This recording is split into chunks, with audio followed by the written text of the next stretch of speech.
Hello guys, welcome back again to Indian coding. इस lecture में हम पाइथन के सिंटैक्स के बारे में देखेंगे। ठीक है। तो लास्ट लेक्चर में हमने ऑलरेडी सीख लिया था कि प्रोग्राम को हम क्या कर सकते हैं, डायरेक्टली अपने कमांड लाइन पे लिख के रन करवा सकते हैं, और हमने हेलो वर्ल्ड का प्रोग्राम भी बना लिया था। ओके, अब हम देखते हैं इसके कुछ इंपॉर्टेंट चीज़ें सिंटैक्स में। तो एक होता है आइडेंटेशन। ठीक है। इंडेंटेशन जो होती है वो रेफर करती है spaces at the beginning of a code line. ये अपने जो अपन जो कोड की लाइन लिखते हैं उसमें स्पेसेस को रेफर करती है। और पाइथन में क्या होता है, अपन कर्ली ब्रैकेट जो अपन अदर प्रोग्रामिंग में लगाते थे, अपन को उसकी रिक्वायरमेंट नहीं होती, अपन ओनली आइडेंटेशन के साथ ही वर्क कर सकते हैं। तो इंडेंटेशन क्या होती है, बहुत इंपॉर्टेंट हो जाती है पाइथन में। ओके, फॉर एग्जांपल के लिए ये हमारा कोड है, अगर इफ़ 5 इज़ ग्रेटर देन 2 तब हम ये प्रिंट करेंगे 5 इज़ ग्रेटर देन 2। ठीक है, तो ये तो हमारा एग्जीक्यूट हो जाएगा। बट इन द सेम अगर हम इसमें आइडेंटेशन नहीं देते इंडेंटेशन, तो देखो इसमें क्या आएगी, हमारी एरर आएगी।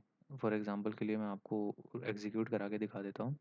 तो देखो मैंने लिखा if 5 is greater than 2, and देखो अगर मैं यहाँ पे कोई स्पेस नहीं दूंगा और डायरेक्ट लिख दूँ, देखो मैं अगर क्या कर दूँ, इस स्पेस को हटा देता हूँ और मैंने सिंपल लिख दिया प्रिंट ट्रू, तो देखना मेरे पास एरर आ जाएगी, क्योंकि मैंने स्पेस नहीं दिया या फिर इंडेंटेशन नहीं दी, तो मेरे पास एरर आएगी। देखो ये क्या एरर आ गया, indentation error expected and indented block.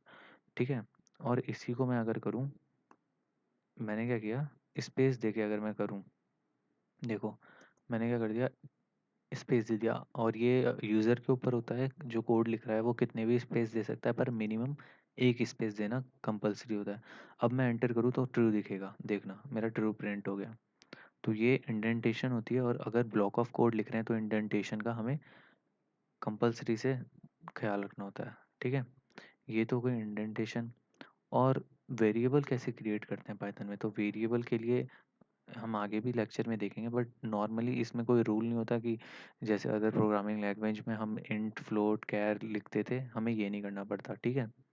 ये ये जो भी हम वेरिएबल, देखो इस वेरिएबल में हम नंबर भी स्टोर कर सकते हैं, स्ट्रिंग भी स्टोर कर सकते हैं, कैरेक्टर भी स्टोर कर सकते हैं, तो हमें इसका ध्यान नहीं रखना पड़ता। ये ऑटोमेटिकली कोई सी भी वैल्यू को असाइन कर सकता है। ओके। अब आते हैं कमेंट की बात। तो कमेंट के लिए हम पाउंड सिंबल का यूज़ करते हैं। देखते हैं हम पाउंड, देखो अगर कमेंट लिखना हो तो हम क्या करते हैं, पाउंड सिंबल लगाएंगे और लिख देंगे जो भी हमें कमेंट में लिखना होगा, दिस इज। तो ये क्या होगी, ये एग्जीक्यूट नहीं होगी क्योंकि ये कमेंट है। देखो नेक्स्ट लाइन में आ गए हम। तो कमेंट को हम पाउंड सिंबल से लिखते हैं। So I hope guys you got all the point I have covered in this lecture. If you still have any query then please put it out in the Q&A section. Thank you.